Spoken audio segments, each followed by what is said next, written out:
समता, ममता, प्रेम, बंधुता या मानवीय गुणांची बैठक देणारे सगळे सूफी आणि बहुजनवादी संत, सगळ्या धर्माचे समतावादी संत, त्यांना अभिवादन करतो. त्यापूर्वी सिद्धार्थ गौतम बुद्ध यांनी जे सूत्र मांडले करुणा, मैत्री, बंधुतेचे, त्यालाही आमच्यावरून अभिवादन करतो. पुढे येत असताना बहुजनांचे नायक महात्मा ज्योतिबा फुले यांनासुद्धा अभिवादन करतो. त्यांच्याबरोबर खांद्याला खांदा लावून भारतीय लोकशाहीची बीजमूल्ये रुजविण्यासाठी अंगावर शेण घेणारी, घाण घेणारी, दगडांचा मारा सहन करणारी माई सावित्रीबाई फुले यांनासुद्धा अभिवादन करतो. परंतु माई सावित्रीबाईची एक कविता आहे छोटीशी, की नसते जर लिजिट साहेब आणि गफ्फार मुन्शी बेग तर ज्योतिबा महात्मा ज्योतिबा झाले नसते. म्हणून भारतीय संस्कृतीचा विचार करीत असताना कोणतीही क्रांती, मग ती सांस्कृतिक असो, राजनैतिक असो की कोणतीही असो, एकटा माणूस कधीच करत नाही. मग ते सिद्धार्थ गौतम बुद्ध असो, ईसा मसीह असो की पैगंबर असो की कोणी असो, एकटा माणूस कधीही क्रांती करत नाही. तत्कालीन परिस्थितीशी झुंजणारा समाज आणि त्या समाजातील अनेक लोक, अनेक हात, अनेक संस्था त्या व्यक्तीच्या पाठीमागे उभे राहतात आणि त्यांच्याच सहकार्याने पुढाकार घेऊन तो व्यक्ती क्रांती करीत असतो. तो केवळ क्रांतीचा मुहूर्त असतो, क्रांती एकटा व्यक्ती कधीच करीत नसतो. म्हणून क्रांतीच्या समग्र अशा त्या कोशालाच आपण लक्षात घेऊन वर्तमानाच्या स्थितीमध्ये नेमकं जे घडत आहे त्याला योग्य उत्तर देऊ शकू. सावित्रीबाई फुले म्हणतात की नसते जर लिजिट साहेब आणि गफ्फार मुन्शी बेग तर ज्योतिबा महात्मा ज्योतिबा झाले नसते. याचा शोध घेत असताना आता सत्यशोधक जो सिनेमा आला निश्चितच तुम्ही पाहावा, कारण सत्यशोधक चित्रपटामध्ये जी मांडणी झालेली आहे ती मागल्या 20 वर्षामध्ये मी करतो आहे. मी स्वतः महात्मा ज्योतिबा फुले नावाचा एक पात्री प्रयोग करीत होतो, माझा लिहिलेला तो, आणि त्याच्यातला 80% भाग हा सत्यशोधक या चित्रपटामध्ये आलेला पाहून माझा ऊर 256 इंच छातीचा झाला. महात्मा ज्योतिबा फुले चौथ्या वर्गात असताना पुरोहितवाद कोणत्याही धर्माचा असो सर्वात खतरनाक आहे. या देशाचा सत्यानाश आणि मानवीय मूल्यांचा सत्यानाश जर कुणी केलेला असेल तर ते पुरोहितवादानं केलं. तो केवळ हिंदू धर्मातील पुरोहितवाद नाही, पोपांनी काय केलं, पोप संस्कृतीनं काय केलं, मुस्लिमांमधील आलिमांनी काय केलं, जैनातील त्यावेळेच्या प्रमुखांनी काय केलं, हा सगळा जर आपण परिवेश जर पाहिलात एका पुरोहितवादाशी या देशातील समतामूलक संस्कृतीची, समतामूलक चळवळीची, नीट संघर्षाची मांडणी आहेच, ती आपल्यापर्यंत पोचली पाहिजे. चौथ्या वर्गात महात्मा ज्योतिबा फुले शिकत असताना पुरोहित वर्ग गोविंदराव फुल्यांकडे गेला आणि म्हणाला की तुम्ही शिकवू शकत नाही, कारण धर्माने ते बाद केलेला आहे. ज्या जातीचे आहात त्या जातीचे व्यवसाय करा, शिकवाल तर हा धर्मद्रोह असेल. काय या धर्मद्रोहाची शिक्षा? जातीच्या बाहेर करू नव्हे, तुमच्यावर बहिष्कार टाकू, तुम्हाला चिताही मिळणार नाही, स्वर्गात जाण्याचं तर सोडा, तुम्हाला गिधाळं आणि कुत्रंसुद्धा खाणार नाही. एवढी भयानक धमकी दिल्यानंतर गोविंदराव घाबरतात आणि ज्योतिरावांना शाळेतून काढून घेतात. किती वर्ष ज्योतिबा शाळेत गेले नाहीत? 1.5 वर्ष. 1.5 वर्ष ज्योतिबा फुले शाळेत गेले नाहीत. मग काय केलं? पुरोहितवादानं किंवा धर्म संस्कृतीनं सांगितल्याप्रमाणे भाजीपाला विकत होते. 1.5 वर्ष ज्योतिबा फुल्यांचा वाडा आणि ज्योतिबा फुल्यांचा घर, वाडी आणि घर याच्या मधात एक कोठी होती, ती गफ्फार मुन्शी बेगची. गफ्फार मुन्शी बेग त्या काळचे उर्दूचे जाणकार, अरबीचे जाणकार, फारसीचे जाणकार आणि इंग्रजी उत्तम बोलणारे शायर होते, लेखक होते, साहित्यकार होते आणि निबंधकार होते. त्यांच्यासोबत लिजिट साहेब येऊन चर्चा करायचे, धर्मावर चर्चा व्हायची, वेगवेगळ्या संस्कृतीची चर्चा व्हायची. ज्योतिबा लहानपणी आपल्या वाडीतील फुलांची टोपली घेऊन गफ्फार मुन्शी बेगकडे जायचे, त्यांच्याकडे बसून तीही चर्चा ऐकत होते आणि मुक्त संचार होता ज्योतिबा फुल्यांचा. म्हणून ज्योतिबा फुले आपल्या समग्र वाङ्मयामध्ये एका ठिकाणी म्हणतात की मला समतेचे बाळकडू जिथून मिळाले ते माझे मित्र हे सगळे 18 पगड जातींचे होते, म्हणून मला समतीचे बाळकडू तिथनं मिळाले. आणि खास म्हणून एक नमूद करतात की माझे जास्तीत जास्त सहकारी मुसलमान होते. आजही त्या वाड्याच्या आजूबाजूला मुसलमानांची भरपूर वस्ती आहे. मी अनेकदा पुण्याला गेलो आणि त्यांना विचारलं, ज्योतिबा फुले इनका इतिहास तुम्हें मालूम है क्या? मुसलमानांना माहीत नाही. अनेकांना विचारलं, त्यांना पत्ता नाही. मला इथं वाईट वाटण्याचं कारण नाही, कारण मला मुसलमानांची मानसिकता माहीत आहे. पण पुढं गेल्यावर अनेक फुलांच्या दुकानात विचारलं की फुलांबद्दल काय माहिती आहेत, ते फुलवाले म्हणतात की नाही मालूम. इथं दुःख होतं. मग ज्योतिबा फुले फुलांची टोपली घेऊन जायचे. अनेक दिवस आले नाहीत. शोध घेतला आणि गफ्फार मुन्शी बेगनी खबर पाठवली ज्योतिबाला की तू ये, मला भेट. ज्योतिबा आले आणि काय झालं, तू येत का नाही आहे? नाही, मला शाळेतनं काढून टाकलं आणि मी भाजीपाला विकतो आहे. तेव्हा गफ्फार मुन्शी बेग हे गोविंदराव फुल्यांकडे गेले आणि म्हणाले की एवढा तल्लख बुद्धीचा हा मुलगा की आम्ही चर्चा करत असताना त्या चर्चेत प्रश्न विचारण्याचं धारिष्ट आहे याचं, आणि त्या प्रश्नांचा क्लिअरन्स जोपर्यंत करून घेत नाही तोपर्यंत हा थांबत नाही. आणि जे काही आम्ही आज चर्चा केलेली असेल 6 दिवसानंतर कधी आला तरी त्याचे संदर्भ तो शोधतो. एवढ्या तल्लख बुद्धीचा मुलगा, त्याला शाळेमधनं का काढलं? तेव्हा त्यांनी सांगितलं की पुरोहित आले होते आणि त्यांनी सांगितलं की शिक्षण देणं आमच्या धर्मात बसत नाही. तेव्हा गोविंदराव फुल्यांना ज्योतिबांच्या देखत गफ्फार मुन्शी बेग म्हणाले, जो धर्म शिक्षण देत नसेल तो धर्मच कसा असू शकतो? धर्माचं पहिलं कर्तव्य आहे शिक्षण देणं, वाईट नव्हे, चांगलं, नैतिकतेचं. जर मानतच असाल धर्म तर तोच धर्म जो नैतिकतेचा, जो चांगला बंधुभावाचा, जो चांगला शिक्षण घेण्याचा हुकूम देत असेल, तशी व्यवस्था करत असेल. तेव्हा त्यांनी सांगितलं माझा धर्म इस्लाम आहे. कुराण उघडलं की पहिली आयत येते, इकरा बिस्मिकल लजी, की उठ मानवा शिक, त्या ज्ञानाला प्राप्त कर जे लेखणीनं ईश्वरानं तुला दिलंय. आता मौलानांना हे जास्त समजत नाही, ती गोष्ट वेगळी आहे, ठीक आहे, तो भाग त्यांचा आहे. माझा धर्म असा शिकवतो. मग शिक्षण देणं हे धर्मानं कसं वाईट असू शकतं? नाही, तुम्ही ज्योतिबाला पाठवा. तेव्हा दुसरा प्रश्न गोविंदरावांनी केला की मला पुरोहितांनी दुसरा प्रश्न असा टाकलेला आहे की जे जे कृष्णांच्या शाळेत शिकतात ते धर्मभ्रष्ट होतात, ते धर्माच्या विरुद्ध वागतात, त्यामुळं धर्मभ्रष्टतेपेक्षा धर्मात राहणं चांगलं. तेव्हा गफ्फार मुन्शी बेगनी, आता हे कुठं मिळतील संदर्भ? ज्या उर्दूला बाद करून टाकण्यात आलेला आहे त्याचे योग्य संदर्भ आपण तपासलेत, ज्या फारसीला बाद करून टाकण्यात आलेला आहेत त्याचे संदर्भ योग्य तपासलेत तर तुम्हाला हे सगळे संदर्भ मिळतील. माझी पुस्तक आलेली आहे, बहुजनांचा इस्लाम स्वीकारण्याचा इतिहास, 3री आवृत्ती संपली. अनेक टीका झाल्यात. नागपूर माझं गड आहे. नागपूर हा RSSचा सुद्धा गड आहे. अनेक वर्तमानपत्र आणि त्यांच्याकडे अनेक प्रसार साहित्य आहेत, तिथनं हल्ले झालेत. म्हटलं एक संदर्भ खोडून काढा, जावेद पाशा व्याख्यान देणं बंद करेल, RSSची शाखा जॉईन करेल. पण एकही संदर्भ खोडता आले नाहीत, कारण ते संदर्भ 7व्या शतकातले, 8व्या शतकातले, 9व्या शतकातले फारसीच्या संदर्भ ग्रंथांमधून घेतलेले आहेत. आणि फारसीचे संदर्भ ग्रंथ शोधत असताना मला डॉक्टर सैफुल्ला म्हणून हिस्लाप कॉलेजचे फारसीचे प्रमुख, त्यांच्याकडे जेव्हा गेलो, 80 वर्षाचा म्हातारा थरथर कापत होता. म्हटलं आसा मेरा संशोधन का विषय है, मुझे संदर्भ चाहिए. त्याच्याकडे 4 अलमाऱ्या, प्रत्येक अलमाऱ्यावर जाडं साचलेलं, अनेक पुस्तकं हात लावल्यावर गळून पडणारी. डोळे भरून आले त्या माणसाचे आणि म्हणाले की जवानी चली गई, अब बुढ़ापे में एक जावेद पाशा आया जो बोल रहा है कि अलमारियों के तरफ, किताबों के तरफ देखना है. माझ्या समाजाचं दुखणं वेगळं आहे. माझ्या समाजाचं दुखणं वेगळं आहे. शिकतच नाही, वाचतच नाही, म्हणून त्याच्या विरुद्ध काय चाललंय हेही त्याला कळत नाही. बसल्या बसल्या आमचा बाबा पठाण हाजी झालेला आहे, कोणत्याही पापाचं काम करत नाही, पण अख्ख्या जगाचा विलन बनतो, कारण त्याला कळतच नाही त्याला विलन बनवणारी व्यवस्था कशी आहे, अभ्यास नसल्यामुळं.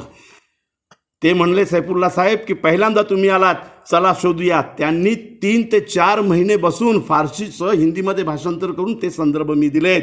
गोविंदराव फुले जेव्हा म्हणतात की ख्रिश्चनांच्या मिशनरीमध्ये शिकल्यानंतर भ्रष्ट होतात, तेव्हा गफ्फार मुन्शी बेग सांगतात की गोविंदरावजी, आज जेवढे इंग्रजांच्या ऑफिसेसमध्ये, कार्यालयामध्ये ऑफिसर्स आहेत, 99% आमचे ब्राह्मण बंधू आहेत. आणि हे ब्राह्मण बंधू कोणत्याही कुलांमध्ये शिकलेले नाहीत, कोणत्याही आश्रमामध्ये जाऊन शिकलेले नाहीत. जेवढे डेप्युटी कलेक्टर आहेत, जेवढे कलेक्टर आहेत, जेवढे तहसीलदार झालेत, जेवढे मोठाले बाबू झालेत, जेवढे सरकारी पंचायत समिती, जिल्हा परिषदमध्ये अधिकारी आहेत, हे सगळे ख्रिश्चनांच्या शाळेमध्ये शिकूनच झालेले आहेत. ते शिकल्यानंतर जर अधिकारी बनत असतील तर ज्योतिबा शिकल्यानंतर भ्रष्ट कसा होईल? भ्रष्ट होत नाही. त्या शाळांमध्ये शिकल्यानंतर हुकमाची जागा मिळते, मौक्याची जागा मिळते. म्हणून कदाचित बाबासाहेब महात्मा ज्योतिबा फुल्यांना गुरु मानून पुढं म्हणतात की शिक्षण हे वाघिणीचं दूध आहे, पण मोक्याच्या जागा काबीज करा आणि ते शिक्षणाशिवाय होणार नाही. हे सगळं प्रबोधन केल्यानंतर शेवटी गोविंदराव फुले म्हणतात की ठीक आहे, तुम्ही पुढाकार घ्या. आणि क्रांती कशी होते, एकट्यानं होत नाही, हा मांडण्याचा मी प्रयत्न करतो आहे. लोकशाही एकट्यानं कधी घडवलेली नाही. असं झालं नाही की बाबासाहेब सकाळी उठले, चहा घेतले आणि म्हटलं की आण रे मी संविधान लिहितो. मोठा मध्ययुगांपासनं समता न्याय बंधुतेचा एक मोठा लढा आहे. हा लढा लक्षात घेतल्याशिवाय लोकशाहीची बीजमूल्ये कशी आणि कशी रुजली इथपर्यंत पोचता येत नाही. मग गोविंदरावांनी म्हटलं की तुम्हीच बघा गफ्फार मुन्शी बेग काय करायचंय. गफ्फार मुन्शी बेगने महात्मा ज्योतिबा फुल्यांच्या शाळेची पेटी तयार केली. कपडे घेतलेत, पुस्तकं घेतलेत, लिजिट साहेबांचा प्रशस्तीपत्र घेतला आणि ज्योतिबांचा हात धरून पुण्याला गेलेत. स्कॉटस मिशन स्कूलमध्ये त्यांचं ॲडमिशन घेतलं आणि पुढं चौथीनंतर ॲडमिशन झाल्यानंतर ज्योतिबा शिकलेत. म्हणून ज्योतिबा म्हणते लिजिट आणि गफ्फार मुन्शी बेग नसते तर ज्योतिबा भाजीपाला विक्या झाला असता, महात्मा ज्योतिबा झाला नसता. म्हणून या दोघांना, लिजिट साहेबांना आणि गफ्फार मुन्शी बेग यांना मी या मंचावरून नमन करतो, सलाम करतो. पुढं जाऊया. पुन्हा एक प्रसंग. महात्मा ज्योतिबा फुल्यांच्या काळामध्ये लोकशाहीची मूल्ये म्हणतो आपण. काय आहेत लोकशाहीची मूल्ये? व्यक्तीचा आत्मा जेव्हा जागृत होतो किंवा सिद्धार्थ गौतम बुद्ध म्हणतात त्याप्रमाणे आत्मदीप भाव जेव्हा होतो तेव्हा व्यक्ती स्वतःच्या अधिकाराबरोबर बोलायला लागतो. आणि व्यक्ती जेव्हा स्वतःच्या अधिकाराबद्दल बोलायला लागतो, लोकशाहीची ती सुरुवात असते. ही लोकशाही मूल्यांची सुरुवात असते. जोपर्यंत जागृत होत नाही व्यक्ती तोपर्यंत हा फक्त कायद्याचा सांगाडा असतो. बाबासाहेब म्हणाले की संविधान सांगाडे के शिवा कुछ भी नहीं है, वो मरा हुआ है. त्याच्यावर मी पुढे येईल. पुढचा एक प्रसंग असा आहे की ज्योतिबा फुले आणि माई सावित्रीबाई फुले शाळा शिकवायला जायच्या. पुन्हा पुरोहित वर्ग आला. व्यवस्थेचं भांडण कसं असतं, लोकशाहीचं कोणत्या व्यवस्थेची भांडण हे नीट समजून घ्या. इथं हिंदू मुसलमान हे ते याच्यापेक्षा त्या व्यवस्थेचं कोणत्या व्यवस्थेची भांडण आहे हे नीट समजून घेतलं पाहिजे. महात्मा ज्योतिबा फुले आणि सावित्रीबाई फुले शिक्षण द्यायला जात होते. अस्पृश्यांच्या मुलींना, ओबीसींच्या मुलींना, 18 पगड जातींच्या मुलींना. पुन्हा पुरोहित वर्ग पोचला आणि म्हणाला की हे बंद करायला सांगा, आणि बंद करत नसतील तर घरातनं बाहेर काढा. ज्योतिबा फुले आणि सावित्रीबाई फुले घरी आलेत. काय म्हणालेत? गोविंदराव फुले, बाबा रे, हे ताण माझ्याच्यानं सहन होत नाही. ज्योतिबा फुल्यांच्या समग्र वाङ्मयामध्ये उल्लेख आलेला आहे की माझ्या आबाचं ताण मी सहन करू शकत नव्हतो. एवढ्या तणावात आणि एवढ्या दबावात माझे आबा होते. आबा म्हणायचे ते गोविंदराव फुलांना. गोविंदराव फुले म्हणाले की हे शिक्षणाचं सोड, नाहीतर घर सोड. काय कबूल केलं? लोकशाही मूल्यांची कुर्बानी कशा कशा लोकांनी कशी कशी दिली आहे. 4 लेकरं गेलेत बाबासाहेब आंबेडकरांचे. जेव्हा संविधान लिहायला बसते तेव्हा बेंबीखाली सुपारी एवढी जखम झालेली होती आणि त्याच्यातनं पाणी निघायचं. हे बालीच्या पुस्तकात तुम्ही वाचून घ्या. आणि तत्कालीन सगळे मेडिकलचे रिपोर्ट ठेवलेले आहेत. बाबासाहेबांना रेफरन्ससाठी उठून पुस्तकं घेता येत नव्हतं, सहाय्यकाचं मदत घ्यायचे. आणि जेव्हा शेवटच्या पोराच्या दफनाला आलेत, बाबासाहेबांच्या पत्नीकडे, बाबासाहेबांकडे त्या पोराला दफनासाठी नवीन कफन घेण्यासाठी पैसे नव्हते. कार्यकर्ते आले, बोलले साहेब, बाबासाहेब नया कफन लेणे का आहे, पैसे नाहीत पण माझ्याकडे. मग माई रमाईनं स्वतःचं पदर फाडून, त्या साडीचं पदर फाडून आपल्या लेकराला गुंडाळून त्या चितेमध्ये दिलं. संविधान असंच आलं नाही, लोकशाही अशीच आली नाही. हजारो लोकांचे कुर्बान आहेत. भगतसिंगापासनं तर अशफाकुल्लापासनं तर लालापासनं तर सगळ्यांचे हजारो लोकांचे कुर्बान आहेत. मित्रांनो, महात्मा ज्योतिबा फुल्यांना बाहेर काढलं त्यांच्या वडिलांनी, गोविंदराव फुल्यांनी. ते बाहेर निघालेत. लोकशाहीसाठी दिलेली ही पहिली कुर्बानी. शेवटी शिक्षण नसेल तर लोकशाही रुजतच नाही ना. मग शिक्षणासाठी पहिली कुर्बानी महात्मा ज्योतिबा फुल्यांनी दिली. आपल्या पत्नीला घेऊन बाहेर निघालेत. कोण आला मदतीला? त्यांच्या जातीची माणसं आलीत. मराठा आला, कुणबी आला, तेली आला, ब्राह्मण आला. कोण आला? नव्हे, माई फातिमा आणि उस्मान बेग नावाचे मुसलमानच पुढे आलेत. मला आनंद वाटतो की एवढ्या मोठ्या विषयावर तुम्ही एका मुसलमानाच्या कार्यकर्त्याला बोलवलं म्हणजे अजूनही इथं लोकशाही जिवंत आहे असं मी मानायला तयार होतो. मी जन्मानं मुसलमान असलो तरी कर्मानं कधीही मी मुसलमान म्हणून माझ्याकडे बघितलेलं नाही. माझा सर्वोच्च आदराचा स्थान संविधानानं जे मला भारतीयत्व दिलं आहे आणि भारतीय नागरिक म्हणून माझी जी ओळख दिलेली आहे ती माझी सर्वोच्च ओळख मी आजही जपतो आणि मरेपर्यंत जपेन. बाकी ओळख ही माझी व्यक्तिगत आहे की नाही हा माझा प्रश्न आहे, थोपवणाऱ्यांचा नाही. मी कुणावर काय थोपवतो हा महत्त्वाचा विषय नाही. मी कुणावर काही थोपवून देईन, कुणालाही गोडसे म्हणू शकतो किंवा कसा कुणालाही म्हणू शकतो, तो माझा विषय आहे. मग मित्रांनो, महात्मा ज्योतिबा फुले आणि माई सावित्रीबाई फुले घर सोडतात. कुणाच्या घरी जातात? माई फातिमा बेग आणि भाई उस्मान शेख यांच्या घरी. किती वर्ष इथं? पण किती वर्ष इथं? 2 वर्ष. 2 वर्ष महात्मा ज्योती. हा इतिहास मांडला जात नाही, हा मांडला गेला पाहिजे, जेणेकरून तळागाळातला मुसलमान जो आज दूर दूर राहतो आहे त्याला जवळ कसं घेणार आहे, त्याची मानसिक अवस्था काय आहे, तो का बरं भीतो आहे, तो नोकऱ्यांमध्ये नाही, तो प्रशासनांमध्ये नाही, खुट्ट झालं तरी ताटात जेवणारा पोलीस बंदूक घेऊन ताणून राहतो, हे त्याच्या अनुभवाला आहे. खुट्ट जरी झालं, काहीही नसलं तरी संशयाच्या भरोश्यावर अशा कलमा लावल्या गेल्यात. वर्तमानाचा ह्युमन रिसोर्समेंटचा डाटा तुम्ही पाहिलात तर डोळ्यात अश्रू येतील. 1,35,000 मुसलमानांची पोरं 10-10 हजार 10-10 वर्ष 12-12 वर्ष संशयाच्या भरोश्यावर जेलात चढलेत. आणि काय रेशो आहे अपराध सिद्ध होण्याचा? 1.2% रेशो अपराध सिद्ध होण्याचा आहे.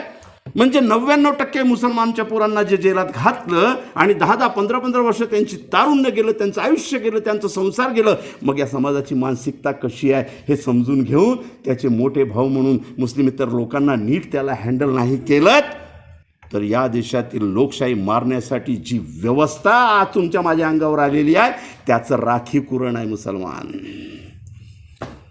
या देशातील सगळ्या लोकशाहीवादी चळवळी हिंदू आणि मुसलमान संघर्षात बुडवून काढण्याची रणनीती आहे त्यांच्याकडे आणि ते सफल होत आहेत. तुमच्या डोळ्या देखत सफल होत आहेत. सगळे खोटे सिद्धांत मांडून सफल होत आहेत, नागळा आणि खोटा असा बडजाव करून.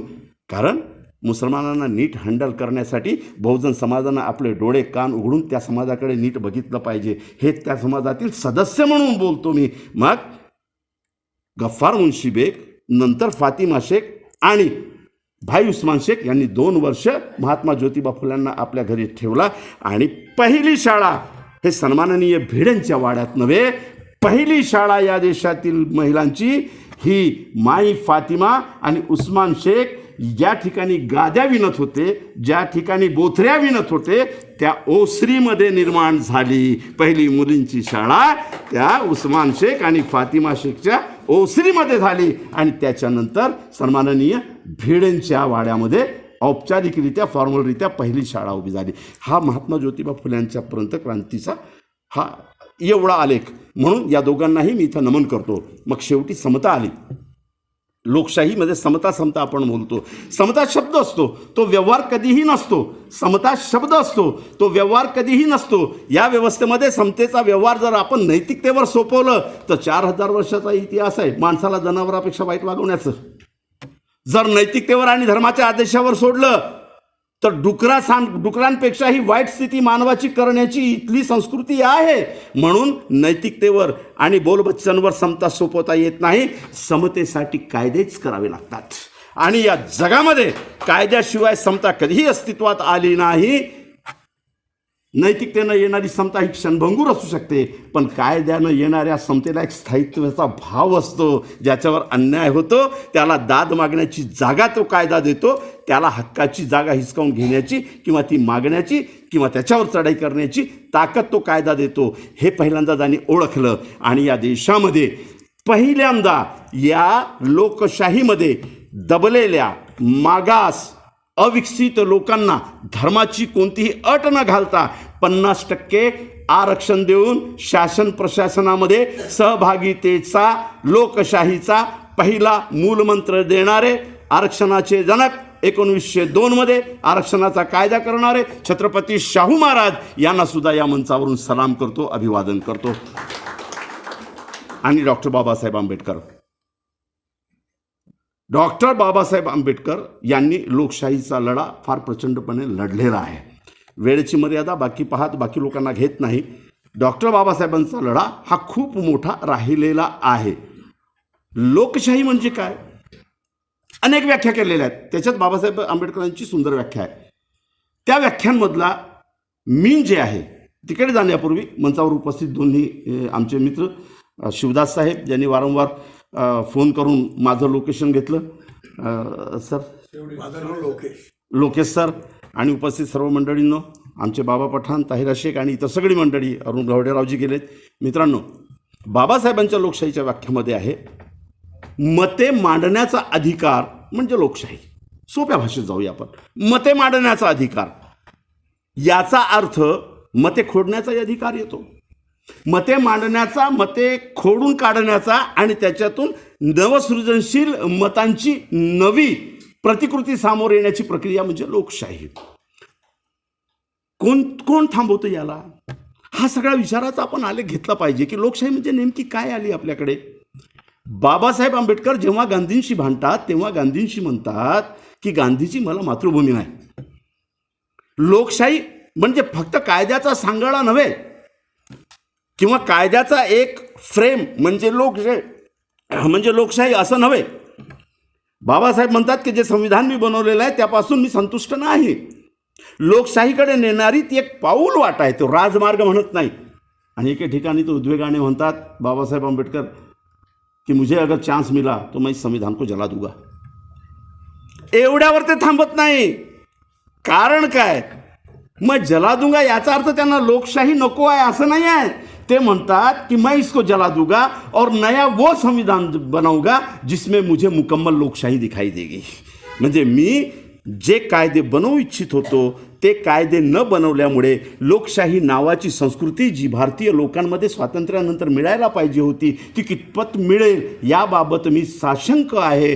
कारण मी फक्त मसुदा समितीचा अध्यक्ष होतो. त्या मसुदा समितीच्या खाली अजून एक शब्द होतं, पुनर्निरीक्षण समिती. आणि बाबासाहेब म्हणतात की मला नवीन कायदे बनवण्याची मुभा नव्हती.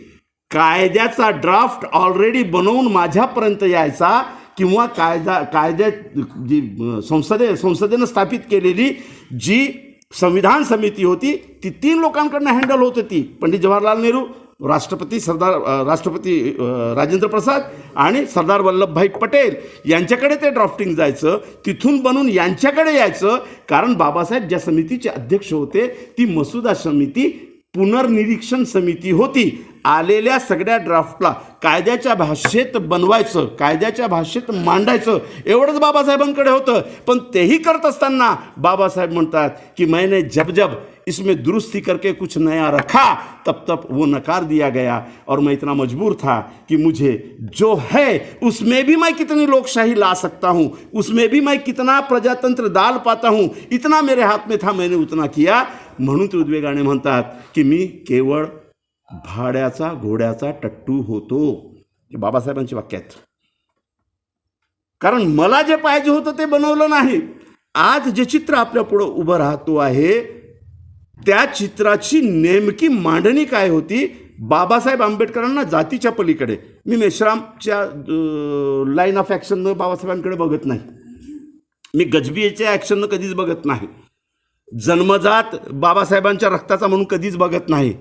बाबासाहेबांकडे मी स्वतंत्र भारताचे निर्माते, स्वतंत्र भारतातील एक दिग्गज नेता ज्यानं स्वतंत्र भारताला योग्य अर्थनीतीची दिशा दिली, योग्य व्यवस्थापनाची दिशा दिली, नव्या अशा घटनेची दिशा दिली, ते नेता म्हणून पाहतो. एके ठिकाणी बाबासाहेब म्हणतात की मैं जब मसूदा समिति का अध्यक्ष बना तब मुझे पता चला कि मैंने क्या जिम्मेदारी स्वीकार की है. याचा अर्थ ज्या दिवशी बाबासाहेब आंबेडकर मसुदा समितीचे अध्यक्ष झालेत त्या दिवशी ते महारही नव्हते, त्या दिवशी ते अछूत नव्हते किंवा मुसलमान नव्हते किंवा हिंदू नव्हते.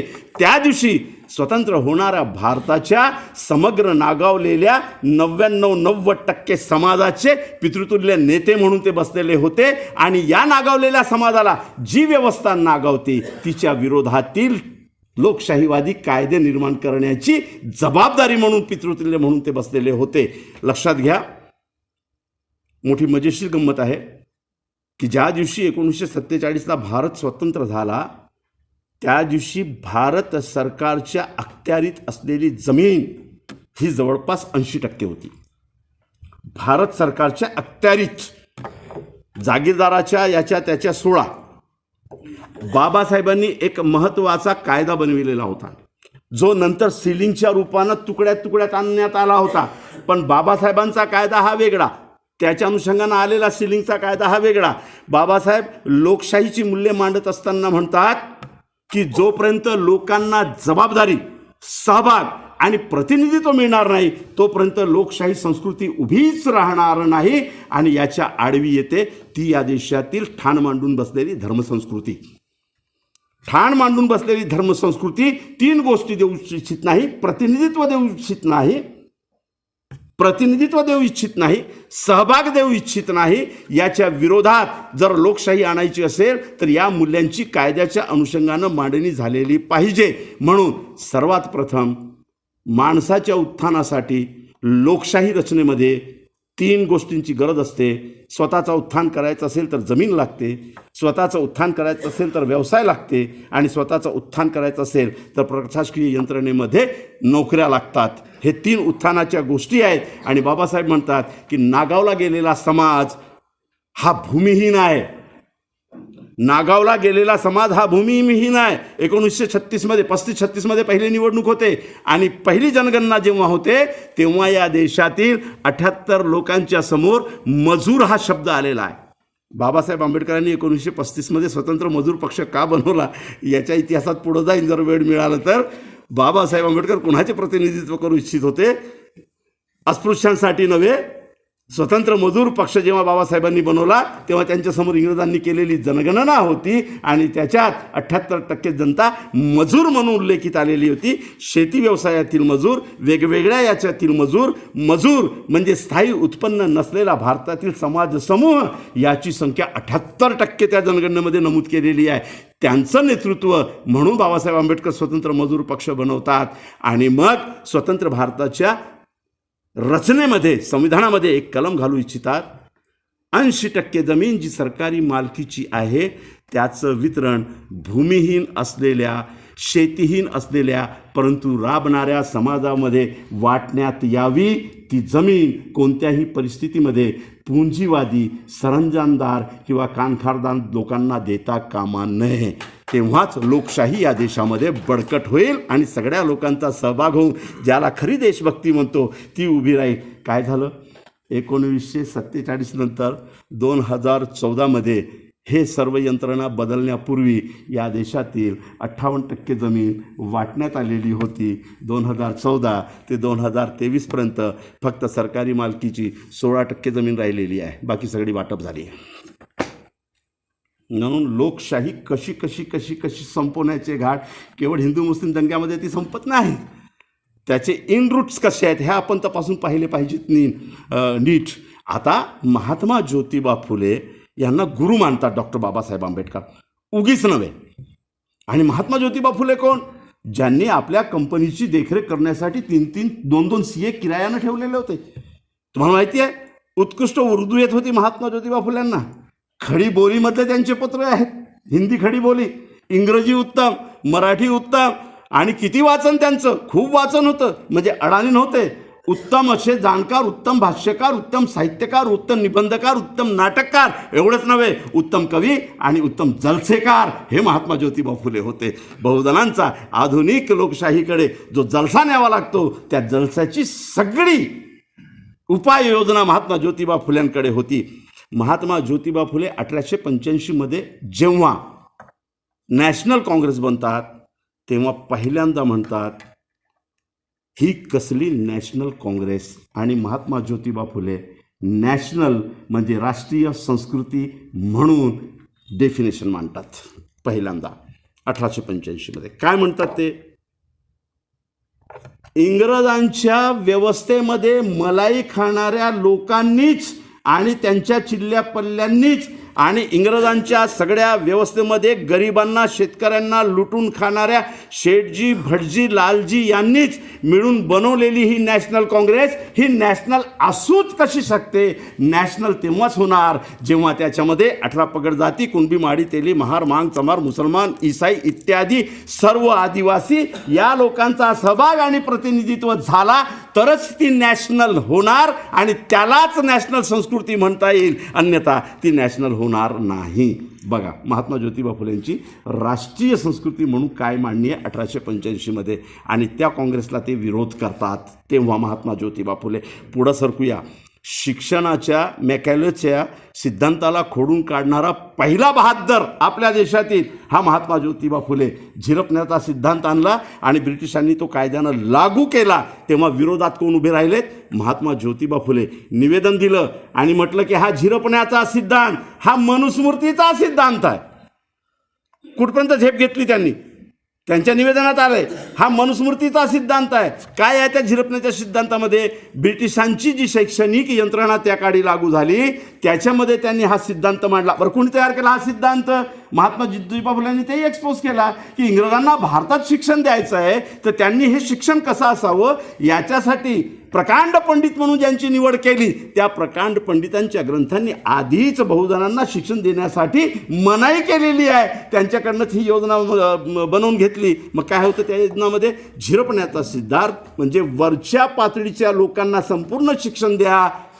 ते शिक्षित झालेत की ते मग खालच्या लोकांपर्यंत ते शिक्षण झिरपीत झिरपीत झिरपीत नेतील.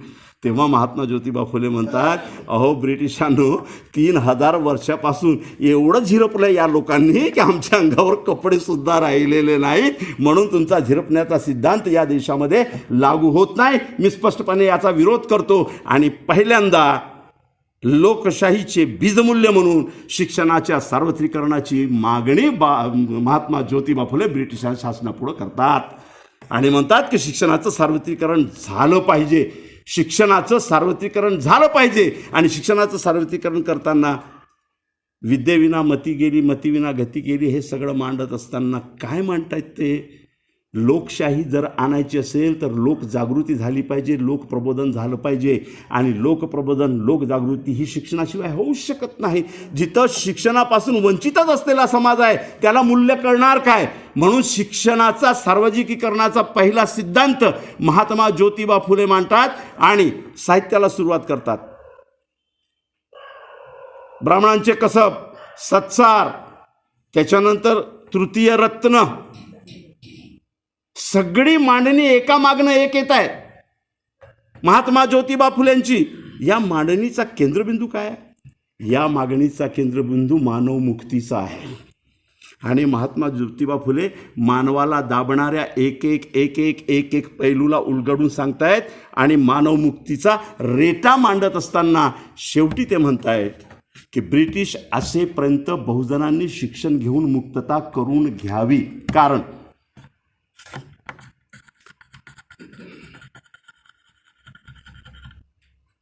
आमचे शिक्षण क्षेत्रातील दिग्गज, ज्याला आपण सर्वपल्ली राधाकृष्णन यांनी एक वक्तव्य केलेलं होतं, आमची संस्कृती सनातनी आहे. मी त्या शब्दात जाणार नाही किंवा त्या वादात जाणार नाही. फक्त एवढा मी उल्लेख याच्यासाठी करतो की त्याला संदर्भ आहे.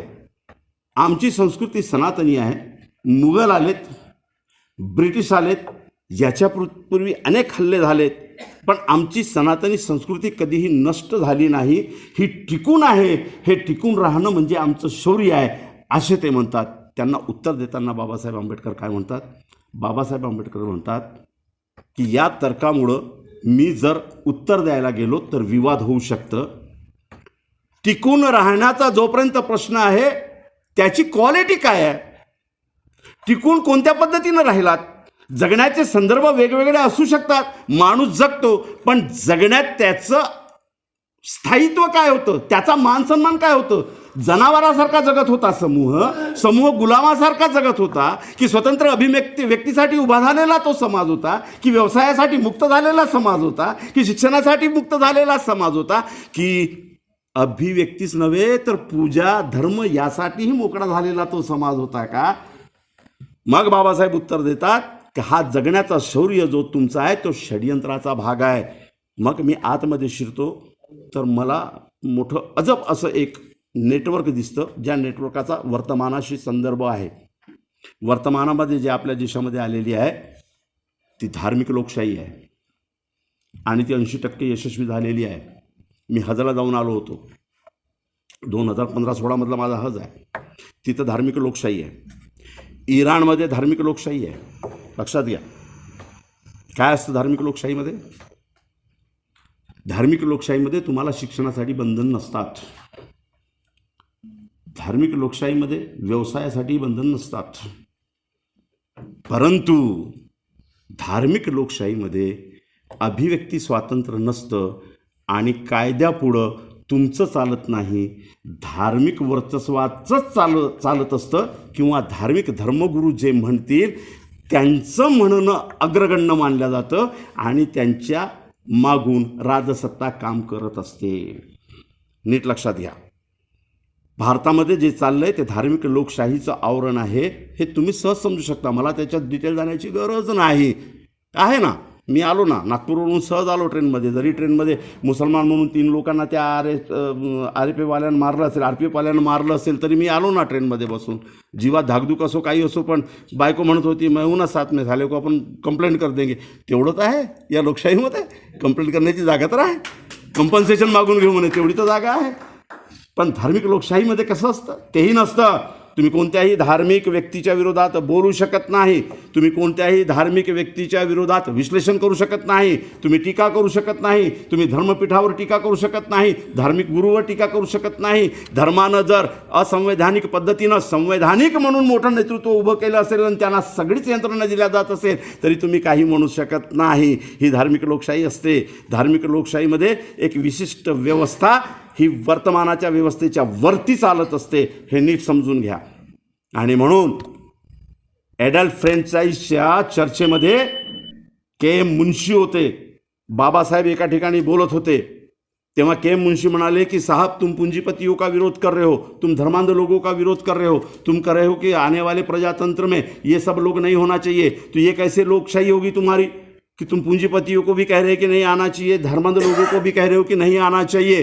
तेव्हा बाबासाहेब म्हणाले माझ्या म्हणण्याचा चुकीचा अर्थ घेऊ नका. मी असं मुळीच म्हणत नाही की धर्मांध लोकांनी संसदेत येऊ नये. मी मुळीच असं म्हणत नाही की पुंजीवादी लोकांनी संसदेत येऊ नये. मी ॲडल्ट फ्रँचाईजची मागणी, प्रौढ मताधिकाराची मागणी याच्यासाठीच करतो आहे की सगळ्यांनी यावं. पण माझं म्हणणं असं आहे की पुंजीवाद्यांनी आणि धर्मगुरूंनी संसदेत यावं, मात्र संसद त्यांनी बटीक करून घेऊ नये. मात्र संसद त्यांची गुलाम होता कामा नये. काय चित्र आहे? काय चित्र आहे? यावे, पुंजीवाद्यांनी यावे, त्यांनीही यावे, पण संसदेला ज्यासाठी निर्माण आम्ही केलेलं आहे ती तशीच राहावी. लोकशाही मूल्यांवर ती बटीक होऊ नये, ती त्यांची गुलाम होऊ नये. वर्तमानामध्ये लोकशाही कशा पद्धतीने डायव्हर्ट केल्या जात आहे हे तुम्ही नीट समजून घ्या. मग महात्मा ज्योतिबा फुल्यांपासून चालत आलेला तो लढा तिथपर्यंत येतो. मुघलांचं राज्य किती वर्ष होतं या देशामध्ये? 800 वर्ष. किती वर्ष? हिंदू राष्ट्र नावाचं 700-800. हिंदू राष्ट्र नावाचं एकही आंदोलन दिसत नाही. त्या 700 वर्षाच्या सगळे फारशी पुस्तकं मी शोधून काढलेत. कुठंही हिंदुत्व नावाचा शब्द दिसत नाही. का? क्यों नहीं? इथं लोकशाही विरोधी व्यवस्थेचं भयानक स्वरूप तुमच्या लक्षात यायला पाहिजे. मुस्लिम सुलतान जेवढे होते हे लोकशाहीवादी नव्हते, हेही वंशवादीच होते. आणि राजेशाही ही वंशवादावरच चालते. तिथं लोकशाहीचा मागमूसही नसतो. आणि म्हणून एकीकडे वंशवादी या देशाची व्यवस्था जी पुरातन व्यवस्था आहे आणि वंशवादी मुघलांची व्यवस्था यांच्या हस्तांदोलनाचा इतिहास कधी तपासून आपण घेणार आहोत की नाही? यांनी कसा हातात हात मिळवलेलं होतं. मग जेव्हा औरंगजेब बादशाह युद्धाला निघायचे ते एकीकडे आलिम ताईद बांधायचा, दुसरीकडे आरती घेऊन आमचे ब्राह्मण पंडित उभे राहायचे, आरती ओवाळायचे.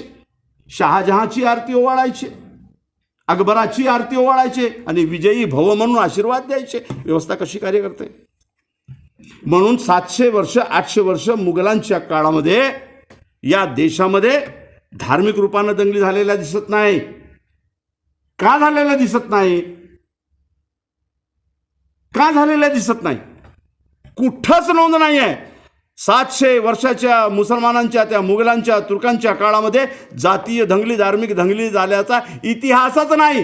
तो इतिहास ब्रिटिशांच्या काळामध्ये निर्माण केला गेलेला आहे. कारण 800 वर्ष मुघलांच्या काळामध्ये या देशातील, ज्याला मनुवादी व्यवस्था म्हणतो किंवा ज्याला ब्राह्मणी व्यवस्था म्हणतो, त्याला मुळीच धक्का लागण्याचं काही कारण नव्हतं. मुळीच कारण नव्हतं.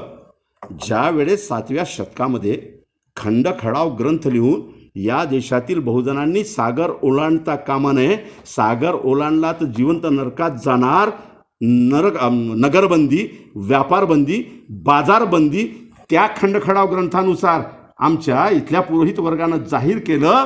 तो खंडखळाव आणि इतर सर्व ग्रंथ घेऊन बगदादमध्ये मनसूर नावाच्या त्या आमच्या खलिफाच्या दरबारमध्ये ब्राह्मण पंडित संस्कृतचे ग्रंथ घेऊन उभे आहेत. ते मुसलमानांच्या बरोबर बसतायत. 7व्या शतकामध्ये 12 संस्कृतमधल्या ग्रंथांचं रूपांतरण अरबीमध्ये, फारसीमध्ये करून घेत आहेत. आणि मुघल त्या बादशांकडनं, त्या अरबस्तानी बादशांकडनं अनुदान घेत आहेत. आणि इथल्या बहुजनांना म्हणतायत की हात लावाल तर कलम, ऐकाल तर शिशा, जर उच्चाराल तर जीभ छाटून टाकू. व्यवस्थेचं स्वरूप नीट कळतंय. सत्तेसोबत जाणं हे या व्यवस्थेचा गुणधर्म आहे. आणि सत्तेसोबत जाऊन आपली हुकुमशाहीची सत्ता टिकवून ठेवणं हे याचा षड्यंत्राचा सर्वात मोठा भाग आहे. मुघलांनी जेव्हा सांगितलं की आम्हीही विदेशातून आलेले उच्च जातीचे, तेव्हा यांनी सांगितलं की तुम्ही नंतर आलात, हम पहिले से यहाँ पर आए हुए हैं, हम भी उच्च जाती के है. दोघांचाही मिलाप झाला. दोघांच्या मिलापानंच या देशामध्ये 700 वर्ष मुसलमानांचं राज्य चाललं. ते मुसलमान माझे नव्हते. म्हणून मी प्रत्येक भाषणामध्ये म्हणतो की मी औरंगजेब बाबरची औलाद नाही. मी प्रत्येक भाषणामध्ये म्हणतो, माझ्या लिखाणामध्ये म्हणतो, मी औरंगजेब बाबरची औलाद नाही. मी त्यांचा वारस घेऊ इच्छित नाही. माझा त्यांच्याशी कोणताही रक्तसंबंध नाही. मग मी कोण? कारण माझ्या लोकशाही मूल्यांची सुरुवात आणि माझ्या लोकशाही इतिहासाचा गजर महात्मा ज्योतिबा फुले नीट एका कवितेमध्ये मांडतात. एका नाथमध्ये, या महाराष्ट्रामध्ये मराठीमध्ये पैगंबर मुहम्मदांवरती पहिली नात लिहिणारे नव्हे, मुसलमानांचा खरा इतिहास मांडण्याचा पहिला प्रयत्न हा महात्मा ज्योतिबा फुलेंनी केला. काय आहे त्या नाथमध्ये? मी तो मुसलमान आहे, मी औरंगजेब बाबरची औलाद नाही आहे. काय म्हणतात महात्मा ज्योतिबा फुले? मोहम्मद झाला जहा मर्द खरा, त्यागिले संसारा सत्यासाठी, खोटा धर्म सोडा सांगे जगताला, जन्म घालविला ईशापायी, आर्य धर्म भंड इस्लामे फोडिले, ताटात घेतले भेद नाही, कुणबी माळी तेली महार मांग चांबाराशी, गणिबंधू छातीशी लावी ती, मशिदीतने ती समता दावी ती, म्हणून आर्य भट ब्राह्मण शिमगा फोडती इस्लाम नावे. मी औरंगजेब बाबरची औलाद नाही. मी व्यक्तिमूल्याला पायाखाली तुडवणाऱ्या त्या मनुस्मृतीच्या गाडग्यावर लात ठेवून समतेसाठी इस्लाम स्वीकारणारा 18 पगड जातींचा माणूस आहे. मी भारतीय आहे. ही माझी मांडणी महात्मा ज्योतिबा फुलेंच्या लाईनची आहे. म्हणून या देशातील सुलतानांनी सर्वात जास्त मुस्लिम सुफींच्या कत्तली केलेल्या आहेत. लोकशाहीचा लढा नीट समजून घ्या. सुलतानांनी सुफी संतांची हत्या सर्वात जास्त केलेली आहे. तो इतिहास इथं मांडण्याची गरज नाही. का बरं केली? 99% सुफी संत, मुस्लिमातील 99% सुफी संत हे कुणबी माळी तेली महार मांग संभारातून झालेले आहेत. केवढा मोठा कक्ष तुमच्या अभ्यासातून निसटतो. बाबा बुल्ले शहाचं नाव ऐकलंय? बाबा फरीदचं नाव ऐकलंय? बाबा बुल्ले शाह शिखांच्या संस्कृतीतला सर्वोच्च शिखर असणारा माणूस. आज 99% गाणी बाबा बुल्ले शाह आणि फरीदांची शिखांच्या त्या संस्कृतीमधला एक चमकता तारा आहे. जेवढे शिख सुफी कलाम म्हणतात ते बाबा बुल्ले शहाची आहे. बाबा बुल्ले शहाचा गुरु कोण? कुणबी माणूस, कुणबी गुरु हा बाबा बुल्ले शहाचा गुरु आहे. हे आमच्या मुसलमानांना माहिती नाही. तेव्हा जातीभेद नव्हतं. तेव्हा तुमच्याकडे असलेला ज्ञान, तुमच्याकडे असलेली मानवता, तुमच्याकडे असलेली दूरदृष्टी हा गुरुपदाचा आदराचा स्थान होता. त्याच्याकडे ज्ञानाचं भंडार होतं. म्हणून बुल्ले शहाने एका राईनला, एका कुणबीला आपला गुरु मानला. अख्ख्या पांडे की बस्ती नावामध्ये त्यांचं बस्तान होतं. त्याच्या खानदानीनं त्याला बाहेर हाकललं आणि म्हटलं की तुला आज जातीतून बहिष्कार करतो, कारण बाबा बुल्ले शाह तू सय्यदांच्या खानदानीतील आहे आणि सय्यदाची खानदान ही पैगंबरापासून उच्चवर्णीय आहे. तेव्हा बाबा बुल्ले शाह बोलले की जो माझ्याबरोबर राहील तो जन्नतीत जाईल आणि जो मला कुणबी म्हणेल तो नरकात जाईल. हे तेव्हा बाबा बुल्ले शहानी मांडलेली जातीवादाच्या विरोधातली भूमिका अशा 18 पगड जातीतून आलेल्या सुफी संतांनी या देशामध्ये जागर केलेला आहे. देश नसताना देश नावाची संकल्पना आधुनिक काळातील आहे. याच्यापूर्वी देश राष्ट्र नावाची संकल्पना या जगामध्ये कधीही नव्हती. ही आधुनिक काळातली संकल्पना आहे. अहो, भारत नावाचा देश नव्हता ना. ज्या दिवशी बाबासाहेब आंबेडकर संविधान लिहायला बसले, स्वतंत्रतेच्या पूर्वी 667 रियासती भारतामध्ये आहेत. 667 रियासती. आता आमच्या नागपूरमधून कोणती बोंब हो की अखंड भारताचा इतिहास आहे. 16 हो 10 वर्ष, 16 हो 15 वर्ष, 48 तास तर दाखवा मला 48 तासा भारत अखंड होता म्हणून. सम्राट अशोकाचा काळ 16, सम्राट औरंगजेबाचा काळ 16, तोही अखंड भारताचा काळ होता असं आपण गृहीत धरता कामा नये, कारण तो रियासतींचा भाग होता. सम्राट अशोकांच्या हाताखाली 200च्या वरती 200च्या पलीकडे जाणारे राजे हे संस्थानिक होते. मोगल बादशाकडे 163 संस्थानिक होते. या संस्थानिकांचं राज्य होतं. केंद्रामध्ये बसलेला तो आणि बाकी सगळे त्याचे खंडणी बहादर. हे काय अखंड भारताचं चित्र नव्हतं. अखंड भारत केव्हा होता? होताच नाही अखंड भारत. देश स्वातंत्र्यापूर्वी 667 रियासतीमध्ये विभागलेला होता आणि ज्या दिवशी प्रत्यक्ष लिहायला बसले त्यावेळेस 197 रियासती या भारतामध्ये अस्तित्वात होत्या. कसं झालं अखंड भारत? 197 रियासती या भारतामध्ये होत्या. त्या सगळ्या रियासतींना खालसा करून अखंड भारत पहिल्यांदा या देशामध्ये भारतीय संविधानानं निर्माण केलं आहे. आणि भारतीय संविधानाचे निर्माते डॉक्टर बाबासाहेब आंबेडकरांची कमाल आहे. त्याच्यात सगळ्यांचीच कमाल आहे. संविधान निर्माती पूर्ण सभा त्यासाठी कौतुकाची पात्र आहे. सर्वात महत्त्वाचं योगदान बाबासाहेबांचं आहे. सगळे रियासती खालसा करून. बरं, रियासती कशा होत्या? 667 रियासतीमध्ये हे 300 रियासती मुसलमानांच्या, बाकी हिंदूंच्या. बरं, जेवढ्या मुसलमानांची रियासती आहे हे सगळे अल्लाहला मानणारे, हे सगळे पैगंबराला मानणारे, हे सगळे कुराणाला मानणारे. मग यांचे कायदे कसायला पाहिजे होते? मुसलमानांच्या 300 रियासतींचे कायदे एक नाहीत. तिकडे 367 हिंदूंचे. एकच परमेश्वर, एकच ग्रंथ, नसेल तर बाकी ग्रंथ तुमचे. मग हिंदू म्हणून सगळ्या रियासतींमध्ये कायदा तर एक असायला पाहिजे. 367 रियासतींचा कायदा वेगळा, इकडे 300 मुसलमानांच्या रियासतींचा कायदा वेगळा, प्रत्येकाचा कानून वेगळा, प्रत्येकाची सीमा वेगळी. कुठं होता हो अखंड भारत? अखंड भारत तर पहिल्यांदा संविधानानं निर्माण केलं. आणि लोकशाही रुजत असताना अधिकार लागतो, मताधिकार लागतो. तो मुद्दा सुटला होता की गांधींशी भांडताना डॉक्टर बाबासाहेब आंबेडकर बोलले की मला जी लोकशाही दिसते आहे ती लोकशाही केवळ इंग्रज जाणे आणि व्यवस्था तशी ठेवणे अशी नव्हे. मला जी लोकशाही अभिप्रेत आहे त्या लोकशाहीमध्ये व्यक्तीची गरिमा, व्यक्तीचा मान सन्मान, व्यक्तीचं प्रतिनिधित्व आणि व्यक्तीची सहभागिता हे जोपर्यंत येत नाही तोपर्यंत स्वातंत्र्य मिळालं मी असं मानायला तयार नाही. आणि जोपर्यंत मी ते स्वातंत्र्य निर्माण करणार नाही तोपर्यंत मी स्वातंत्र्य कबूल करणार नाही. क्रिप्सला पहिला धमकी देणारा बहादर म्हणजे डॉक्टर बाबासाहेब आंबेडकर. काय केलं होतं क्रिप्सनं? बाबासाहेब आंबेडकरांना बोलवलं नव्हतं, मुसलमानांना बोलवलं, सिखांना बोलवलं, हिंदूंना बोलवलं, पारसींना बोलवलं, ईसाईंना बोलवलं, पण बाबासाहेब आंबेडकरांना बोलवलं नाही. कारण बाबासाहेब आंबेडकर कुणाचेच प्रतिनिधी नव्हते. हिंदूंचे प्रतिनिधी होते गांधीजी आणि इतर, मुसलमानांचे प्रतिनिधी होते जिन्ना आणि इतर, तिकडे करण सिंग म्हणून एक होते, शिखांचे धर्मगुरू ते होते आणि इतर होते, आणि ईसाई आणि यांचे तर होतेच. बाबासाहेब कुणाचेच नाही. तेव्हा बाबासाहेब या देशामध्ये लोकशाही मूल्य राजकीय दृष्ट्या रुजवण्यासाठी स्वतंत्र मजूर पक्ष बनवून उभे होते. त्या इंग्रजांच्या जनगणनेमध्ये 78% जनता मजूर म्हणून नोंद आहे. त्या 78% जनतेचे नेते डॉक्टर बाबासाहेब आंबेडकर होते. काय खेळी खेळल्या गेली? लोकशाहीला पहिला आघात की लोकशाही मूल्य रुजवूच द्यायचे नाही. मग बाबासाहेब आंबेडकरांनाच बाद करायचं. क्रिप्स आला, बोले कि बाबा साहब आंबेडकर आप नहीं आ सकते क्योंकि आप किसके प्रतिनिधि हो? मजूर पक्ष ये कोई धर्म का प्रतीक नहीं है, आप सेक्युलर हो. तेव्हा बाबासाहेब आंबेडकरांना स्वतंत्र मजूर पक्ष डिलीट करावं लागलं, रद्द करावं लागलं आणि All India Scheduled Caste Federation बनवावं लागलं आणि मग शेड्यूल कास्टचे प्रतिनिधी म्हणून बाबासाहेबांना बोलवण्यात आलं. तेव्हा बाबासाहेबांनी ब्रिटिशांना धमकी दिलेली आहे. काय धमकी दिली? तुमच्या देशाची जेवढी लोकसंख्या नाही त्याच्या दुप्पट या देशामध्ये अस्पृश्य राहतात. इंग्लंड, ब्रिटन, ऑस्ट्रेलिया याच्यासारखे 4-4 देश या देशात मावतील एवढी लोकसंख्या आमची आहे. आणि माझं म्हणणं जर ऐकून घेतलं नाही आणि डिप्रेस्ड क्लासचं जर प्रतिनिधित्व मान्य केलं नाही तर मी स्वातंत्र्य कबूल करणार नाही. आणि जेव्हा कबूल करणार नाही तेव्हा जे युद्ध होणार याच्यासाठी तुम्ही जबाबदार असणार.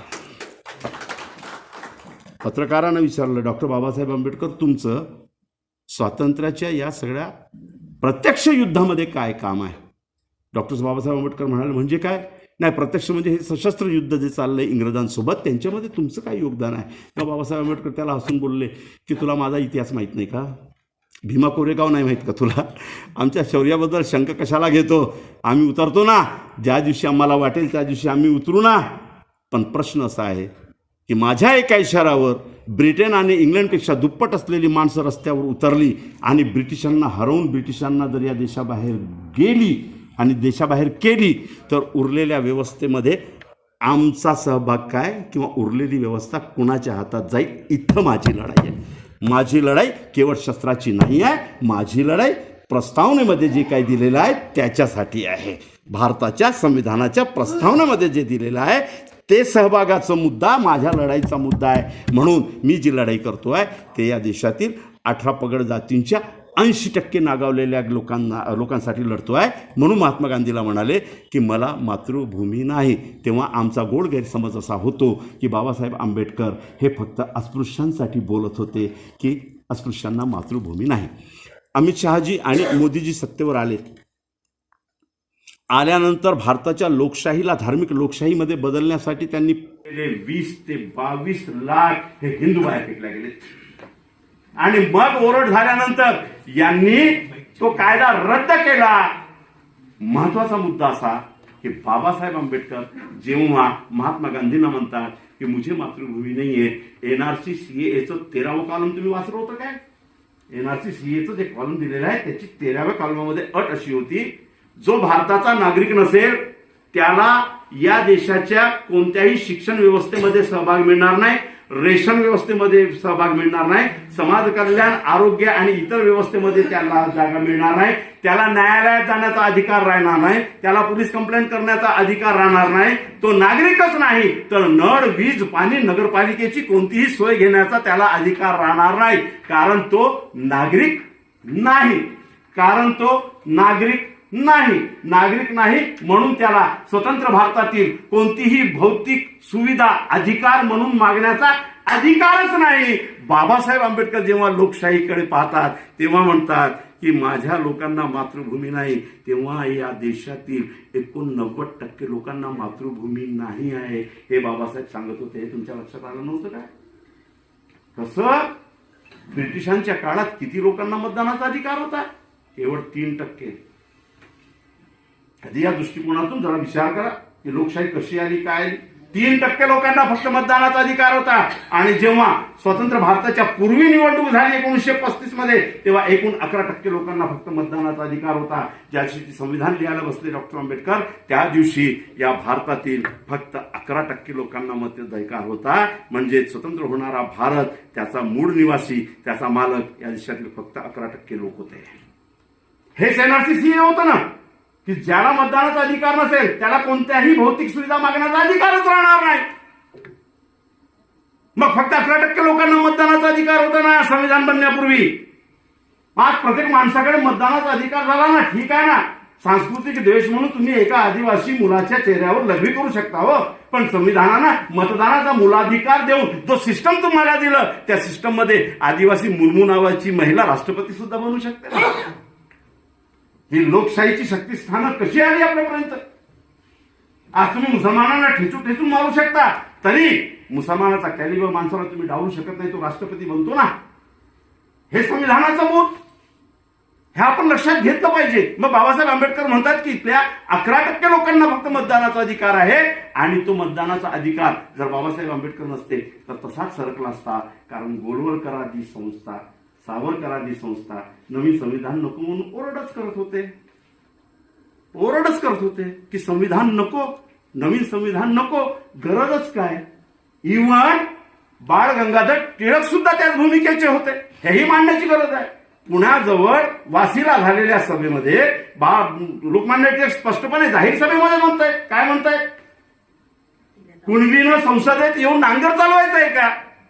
आज जरांगे पाटील आरक्षण मागतोय ना, मतदानाचा अधिकार आहे म्हणून, बाबासाहेबांचं संविधान आहे म्हणून मागतो ना तो. मला किती औरंगजेबाची औलाद म्हणून किती हिनवलं तरी 1995 मध्ये मी 8 वर्ष लढा लढून मुस्लिम ओबीसीचं आरक्षण घेऊन आलो, आणि 1985-95 पासून आमच्यातील 63% भाग मुस्लिम ओबीसी म्हणून आरक्षण घेतो आहे. आज किमान नोकऱ्या नसतील पण शिक्षणामध्ये त्याचा फायदा मिळतो आहे. लोकशाहीची ही मूल्ये आहेत जी अधिकार म्हणून कायद्याच्या रूपाने हिसकावून घ्यावी लागतात. ही व्यवस्था देऊ इच्छित नाही. मग बाबासाहेब आंबेडकर जेव्हा म्हणतात, टिळक तेल्यांबद्दल म्हणतात, घाणा चालवायचा आहे का, नाव्याबद्दल म्हणताय तिथं भादरवायचं आहे का. आज तेल्यांचे सर्वात जास्त प्रतिनिधी आहेत महाराष्ट्रामध्ये, आज नाव्यांचे प्रतिनिधी आहेत, आज दोघांचेही प्रतिनिधी आहेत. पंतप्रधान तेली आहे. ओरिजिनल सर्टिफिकेट पाहिलं का, की तोही कॉम्प्युटरवर बनवलेला आहे. काय असतं, मला घर बनवत होता वरोऱ्यामध्ये, मी एका लेबरला पाहिलं आणि मला आठवलं की मैंने इसको पहिले कहीं तो भी देखा है. मग मला आठवलं की याला मी माझे फॉरेस्टर आहेत बावरे साहेब, त्यांच्या मुलाच्या लग्नामध्ये पाहिलं. तिथं वरात निघाली होती, त्याच्यामध्ये हा पुंगा वाजवत होता. मी त्याला बोलवलं इकडे. बोले क्या है सर. बोला तू ये मट्टी कोटे के काम पे क्यों. बोले हाँ सर. अरे मैंने तेरे को बारात में देखा है यार, तू पुंगा बजा रहा था, तो कलाकार है. तो हंसला. म्हटलं हंसतो कशाला रे. सर बोले मेरा असली काम ये मट्टी कोटे का है. बोला वो राजकारण आहे. राहायला ते राजकारण आहे. कशी काय गंमत सांग बरं. काय म्हणे, आपल्या वरोऱ्यामध्ये बँड पार्ट्या आहेत फक्त 6. किती आहेत, फक्त 6. आणि लग्न सराई एकेका दिवशी 20 नवरदेवांचे लग्न असतात. बँड पार्ट्या 6, नवरदेवांचे लग्न 20. आणि 20ही नवरदेवाला हे 6ही बँड पार्टी वाले सांगतात की तेरे शादी में बजाने के लिए मैं 20 लोग भेज रहा हूं, 15 लोग भेज रहा हूं, आणि ऍडव्हान्स घेऊन घेतात. आता तो दिवस येतो त्या दिवशी पाठवायचा असतो बँड पथक. याच्याकडे असतात ओरिजिनल 15च वाजवणारे, आणि हा 6 लोकांचा ऍडव्हान्स घेऊन ठेवतो. मग करायचं काय. मग हा लेबर मार्केटमध्ये येतो.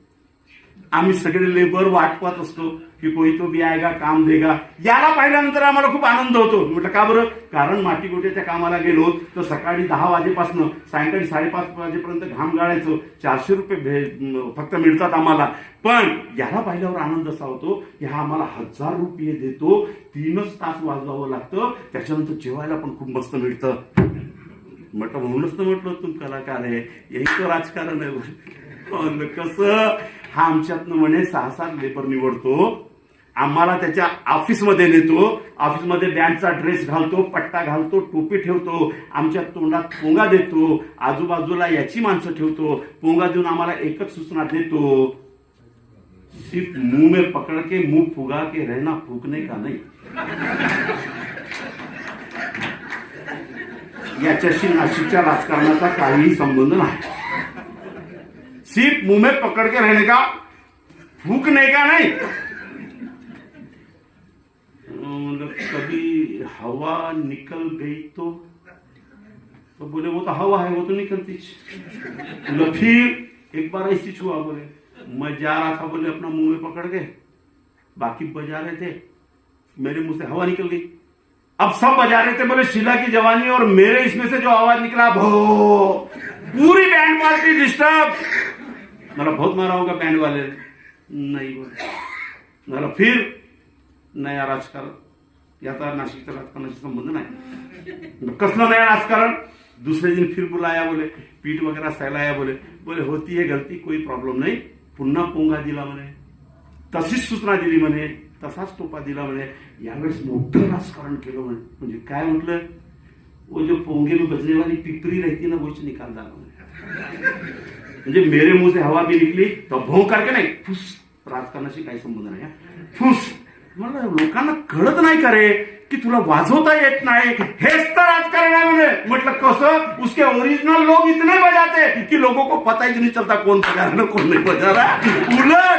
उलट नवरदेवाचा भाऊ नाचत नाचत येतो, 500ची नोट काढून ओरिजिनल जो वाजवतो त्याच्यावर ओवाळतो आणि माझ्या खिशात टाकतो. तेव्हा तो डोळे वटावून म्हणतो, अबे बजारा मैन कमाल आहे तू.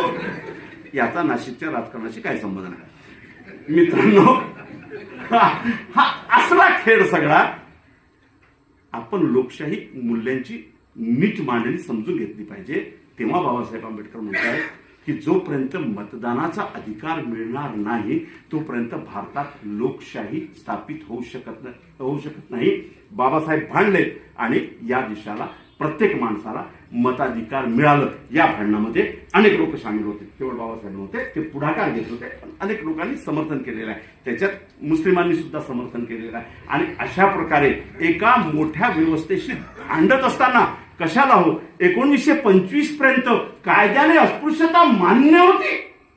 काय कायदे बनावे याचाही आपण विचार करायला पाहिजे. कशी लोकशाही आपल्याकडे आली याचाही विचार करायला पाहिजे. कायद्यानं अस्पृश्यता मान्य केल्या जाते.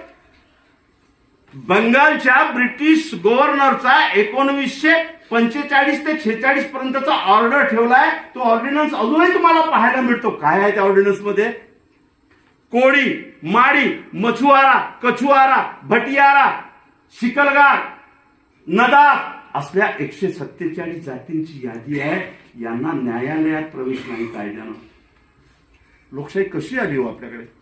कायद्यानं 1946 पर्यंत या 147 जातींना न्यायालयात प्रवेश नाही, सरकारी कार्यालयामध्ये प्रवेश नाही.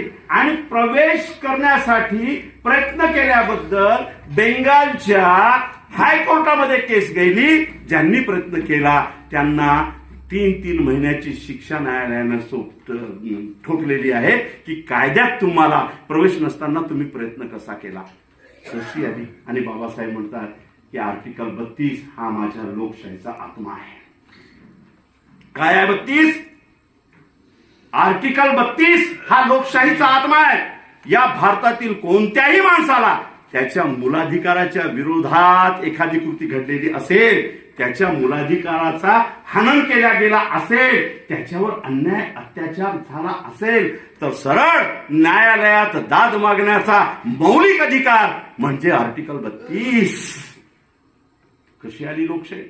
बाबासाहेब आंबेडकर जाणत होते की लोकशाहीची लढाई ज्या व्यवस्थेशी आहे त्याचे शक्तीस्थळ खालसा करणं नितांत गरजेचं आहे. वर्तमानामध्ये जे काही चाललंय ते किती भयानक आहे. माझ्या मुसलमान म्हणून मर्यादा आहे. नीट बोलतो मी. मुसलमान म्हणून त्या मांडणीमध्ये माझ्या मर्यादा आहेत. त्या मर्यादा ठेवून मी बोलतो की बाबासाहेब आंबेडकर नीट समजून घेत होते की या देशामध्ये जर लोकशाही रुजवायची असेल तर धर्म संस्थांचे संवैधानिक बाहेर असलेल्या शक्तीस्थळांना खालसा करणं गरजेचं आहे. म्हणून संविधानामध्ये आर्टिकल 13 घातलं. काय आहे 13 आर्टिकल? ज्या दिवशी संविधानाची स्थापना होते, आर्टिकल 13 स्पष्टपणे सांगतो, ज्या दिवशी संविधानाची स्थापना होते 26 नोव्हेंबर 1949 मध्ये स्वीकार केला जातो आणि 26 जानेवारी 1950 मध्ये तो भारताला लागू होतो. त्या दिवसापासून संविधान बाहेरील सगळे शक्तीस्थळ खालसा होतात. संविधान बाहेरील सगळे कायदे रद्द होतात. संविधानाच्या बाहेरील कोणतेही आदेश जे व्यक्तीच्या मूलाधिकाराच्या विरोधात जात असेल किंवा व्यक्तीची ओळख भारतीयतेच्या व्यतिरिक्त स्थापित करण्याचा प्रयत्न करत असेल ते सगळे खालसा होतात. आर्टिकल 13 वर्तमानामध्ये 2 नागरिकत्व स्थापित करण्यात या देशातील मनुवादी व्यवस्था स्थापित झाली. एक नागरिकत्व हिंदू म्हणून आणि दुसरा नसलेला अहिंदू शत्रू म्हणून. मुसलमान म्हणून म्हणणार नाही हे 12% क्या भुनेंगे क्या शिलेंगे क्या. मुसलमान बद्दल बोलत नाही. 2 नागरिकत्व याची लढाई लोकशाहीशी आहे. नीट चाललंय ते लक्षात घ्या. 1925 मध्ये RSSची स्थापना होते. हिंदुत्वाच्या पाऊलखुणा नावाचं ग्रंथ वाचून घ्या किंवा फुले शाहू गांधी आंबेडकर का ब्राह्मणी राष्ट्रवादचे संघर्ष, ती पुस्तक माझी इथं प्रकाशित होते आहे. त्याच्यामध्ये मी सगळं डिटेल मांडलेलं आहे की लोकशाहीचा संघर्ष कसा आहे, लोकशाही आणि धर्म याचा संघर्ष कसा आहे. आणि आज धर्मशाही ही लोकशाहीवर हावी झालेली आहे.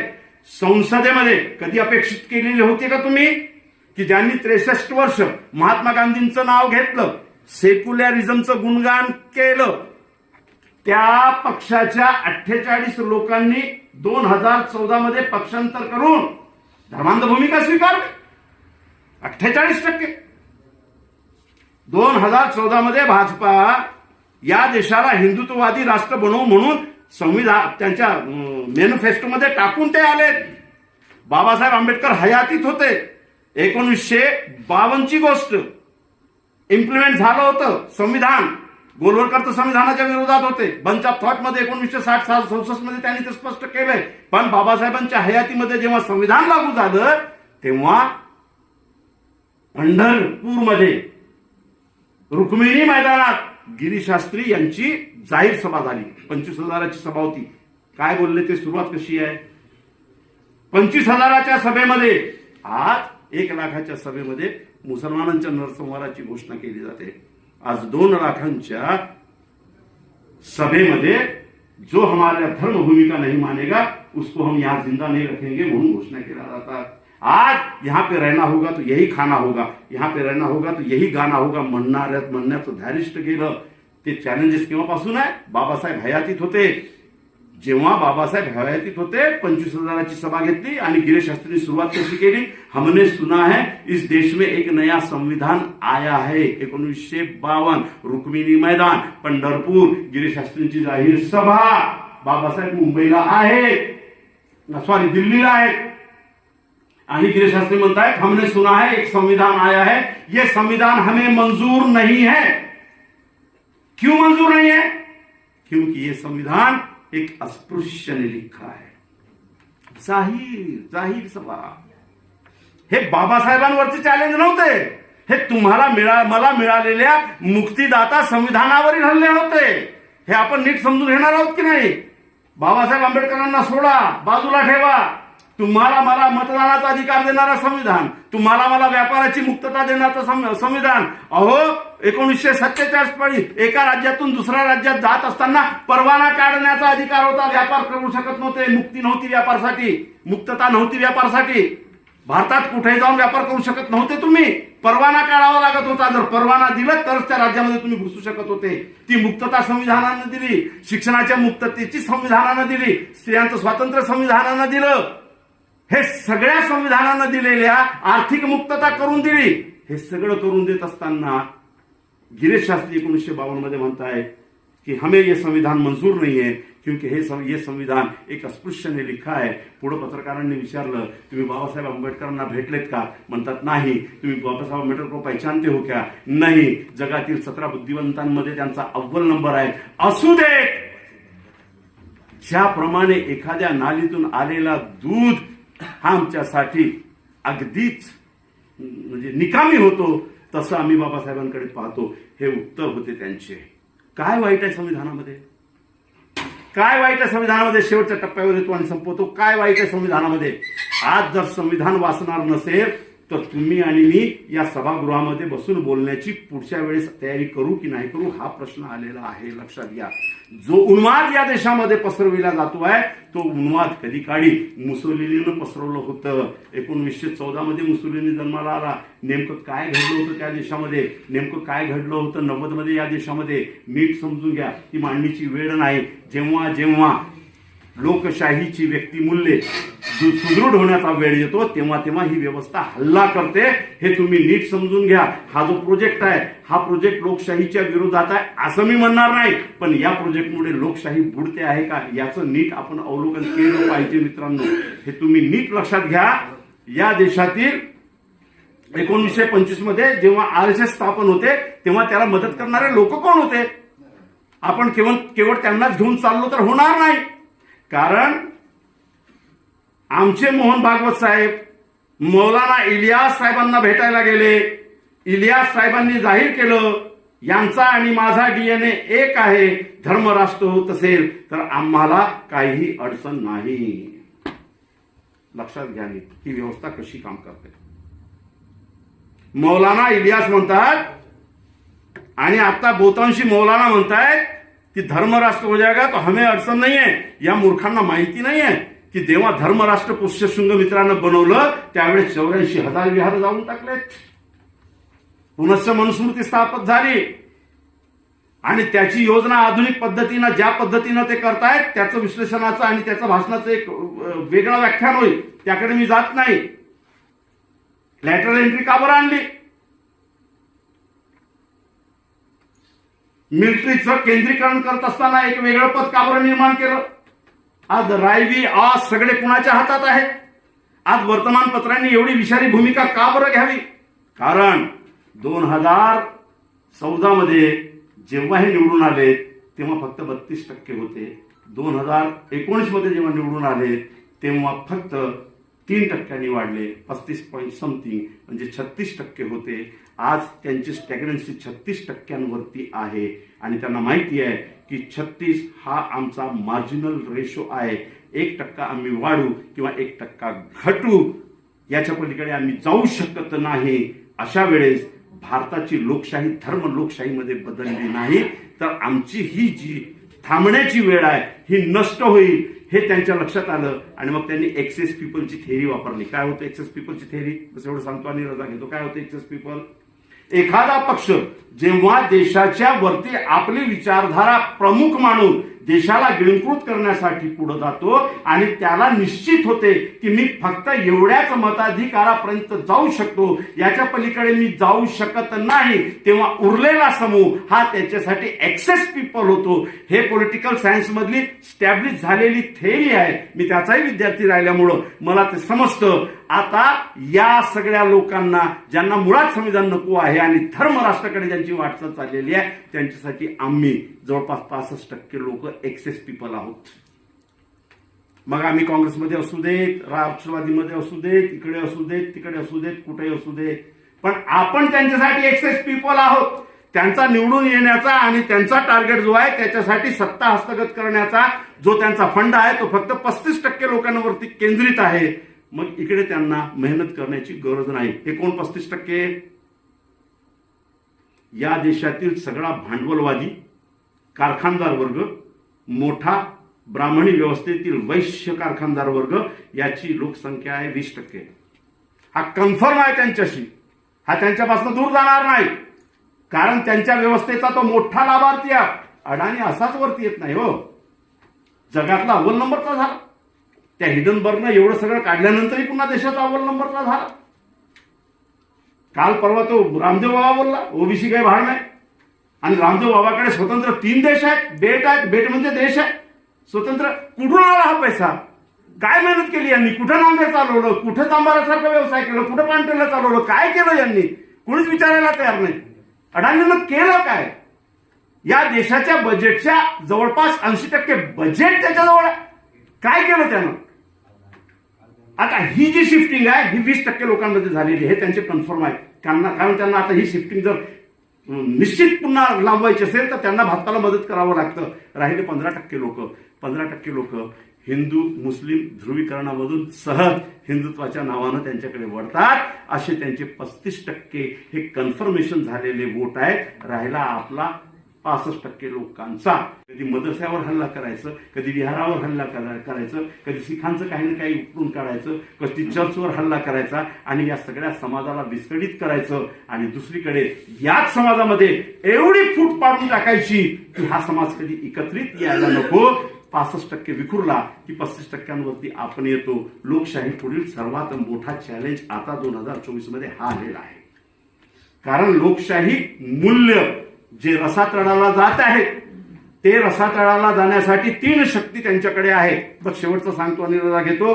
बाबासाहेब आंबेडकर बोलले होते की संविधानाला डोक्यावर घेऊन नाचू नका. आमचे भाऊ, आता मी फुलेशाह आंबेडकरी आंदोलनामध्ये जास्त आहोत. आता बिलासपूरला होतो मी, तेव्हा आमच्यासोबत जोगेंद्र टवाळे साहेब होते. शेवटी माझं भाषण होतं. मग काही लोक बोलले तवा नाही की पवित्र ग्रंथ है संविधान, हम सर पर लेकर नाचेंगे. और खबरदार संविधान को किसी ने हाथ लगाया तो हम हाथ कलम कर डालेंगे, सर छाट देंगे. तेव्हा मी म्हणलो का बकऱ्याचं पिल्लू की कोंबडीचं पिल्लू आहे संविधान? एखादा बांधलेला बकरा आहे की कोंबडीचं पिल्लू आहे की कुणी हात लावलं तर तुम्ही जाऊन त्याला कापाल, त्याला माराल? अरे संविधान बदलण्याच्या 3 प्रक्रिया संविधानातच निश्चित आहेत. 1952 मध्ये पहिली केस सुप्रीम कोर्टात गेली. 1967 मध्ये शेवटचा याच्यावरचा वादविवाद झाला आणि सुप्रीम कोर्टानं 1967 मध्ये जाहीर केलं. काय जाहीर केलंय सुप्रीम कोर्टानं? संविधानाच्या प्रत्येक कलमामध्ये बदल करण्याचा, नव्हे मूलाधिकारात सुद्धा बदल करण्याचा अधिकार संसदेला आहे. हा सुप्रीम कोर्टचा डिसिजन आहे. डोक्यावर संविधान घेऊन नाचणाऱ्यांनो, हा पवित्र ग्रंथ म्हणून उगीच भावनिक म्हणू नका. म्हणून बाबासाहेब म्हणाले होते काही पवित्र बिवित्र नाही. हा कलमांचा सांगाडा आहे. या सांगाड्याचा हृदय कोणता आहे, या सांगाड्याचा मेंदू कोणता आहे तेही स्पष्ट केलं होतं. हा जो संविधान नावाचा सांगाडा आहे याचा मेंदू हृदय संसद आहे, याचा मेंदू आणि हृदय विधानसभा आहेत. हे 2 बरोबर चालले तर हा सांगाडा जिवंत चालेल. हे 2 जर विकृत झाले तर हा सांगाडा विकृत होईल. सिंपल आणि सोपी डेफिनेशन. मग बाबासाहेब बोलले की कशा पद्धतीने बदलता येतात? 1, संसदेमध्ये बहुमतानं कोणताही कायदा बदलता येतो, मूलाधिकारही बदलता येतो. पण सुप्रीम कोर्टाने खेळी केली. ती खेळी आजपर्यंत तुम्हाला आणि मलाही समजलेली नाही. सुप्रीम कोर्टाला किती समजली ते त्यांना माहीत, संसदेला नाही, संसदेलाही किती समजली ते त्यांना माहीत. काय केलं सुप्रीम कोर्टानं? सुप्रीम कोर्टाने 1967 मध्ये हा निर्णय देत असताना की संसदेला कोणत्याही कायद्यात बदल करण्याचा अधिकार आहे, नव्हे मूलाधिकारामध्ये सुद्धा बदल करण्याचा अधिकार आहे, परंतु त्यांना संविधानाची चौकट बदलता येणार नाही. आता गंमत अशी आहे सर, चौकट म्हणजे काय हे सुप्रीम कोर्टाने निश्चित केलं नाही आणि संसद म्हणला की बराबर आहे. सुप्रीम कोर्ट का संसदेनेही निश्चित केलं नाही की चौकट म्हणजे काय. चौकट म्हणजे काय? आता हे लटकलेलं असं आहे. म्हणून पहिल्यांदा जे बदलता येतं संविधान ते बहुमताच्या भरोशावर संसदेत बदलता येतं. त्यांनी प्रयत्न करून पाहिला NRC मध्ये, त्यांनी प्रयत्न करून पाहिला कृषी कायद्याच्या अनुषंगानं.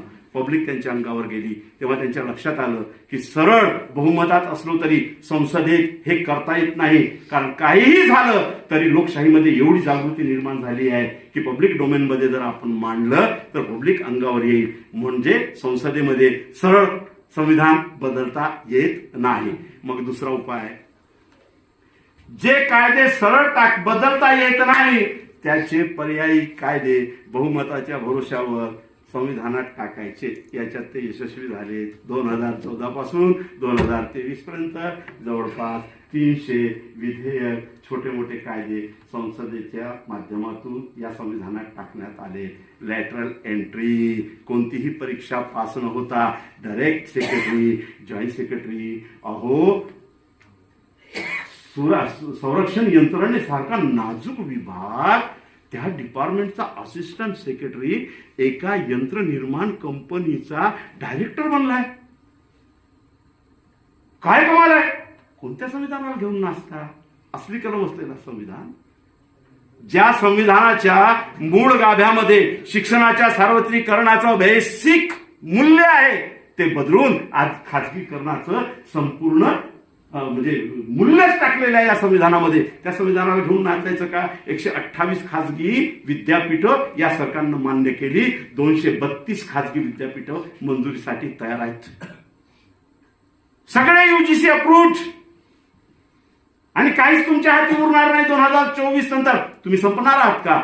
नाही, संपूच शकत नाही. तुम्ही संपू नये म्हणून 80 कोटी लोकांना 2 वेळचं जेवण देण्याची तरतूद केलेली आहे. किती दयावानी सरकार आहे, किती दयावान सरकार आहे.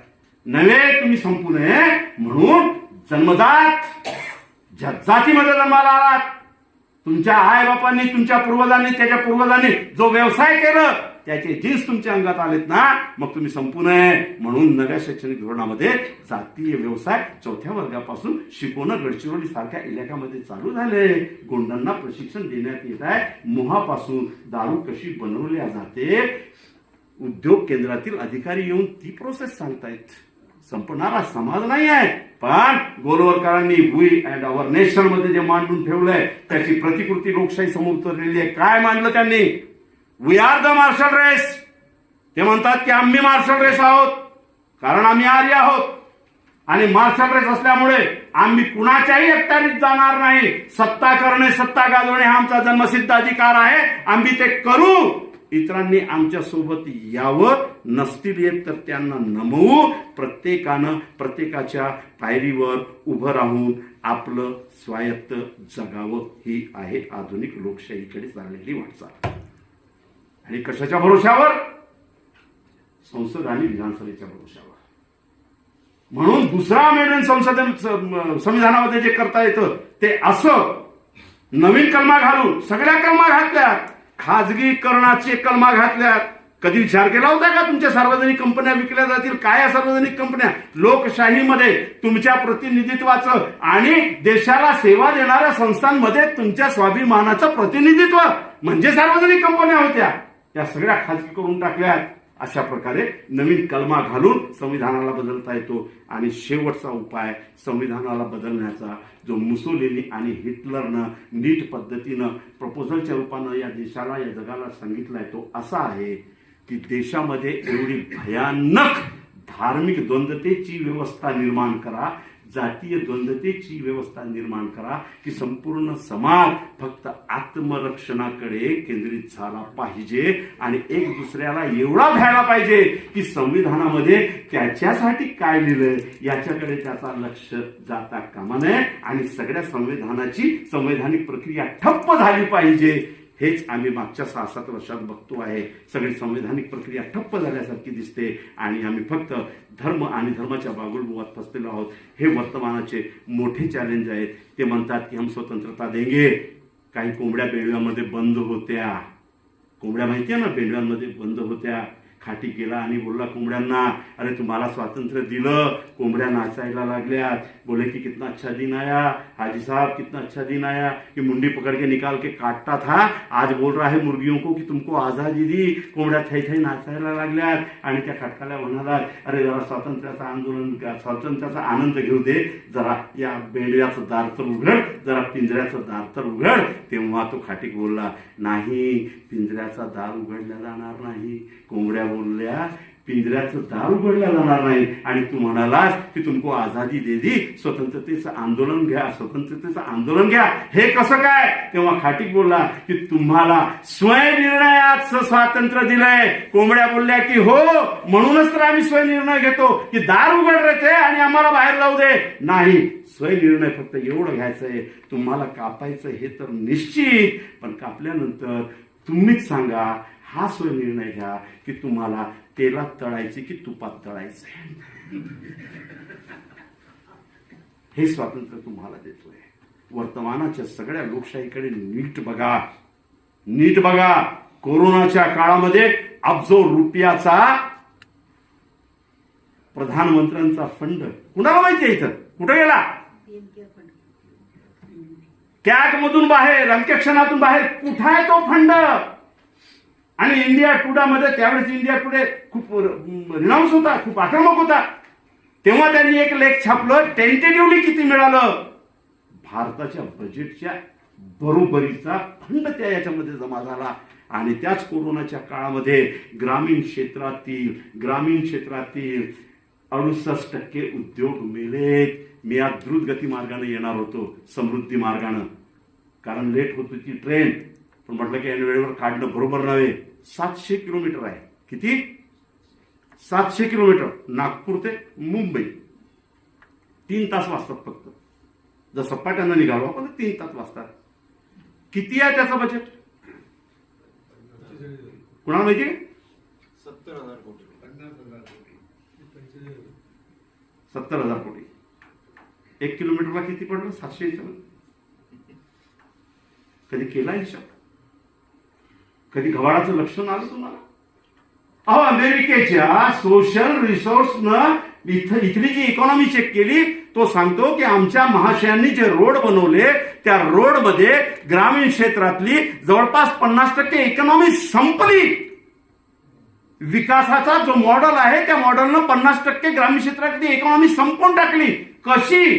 कशी असे फ्लायओव्हर बनवले रस्त्यानं खालून जाणारे लोकांच्या माध्यमातून जिथं जिथं थांबे होते तिथली इकॉनॉमी चालत होती. तो चहा पित होता, थांबत होता, फळ घेत होता, भजी घेत होता, हे घेत होता, ते घेत होता, पंचरवाले होते, हे होते, ते होते, सगळे ठप्प झाले. सरळ चढा आणि दुसऱ्या बाजूला उतरा.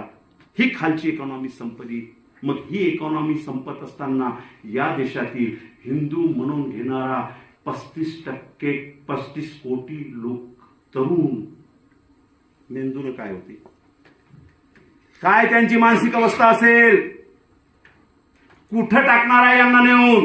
म्हणून यांचं सैनिकीकरण, कारण त्यांचा रोजगार तुम्ही हिसकावून टाकला, त्यांची इकॉनॉमी संपवून टाकली, त्यांची नोकर भरती संपवून टाकली, त्यांचे कुटीर उद्योग संपवून टाकले. आणि आता हा एक 35 कोटीच्या घरातील हिंदू तरुण जो रिकामा होत आहे त्याला कुठं नेणार. त्याच्या डोक्यात जो विध्वंसक विचार येतो आहे त्याला दिशा देण्याचं काम हे धर्मांध शक्ती करतायत.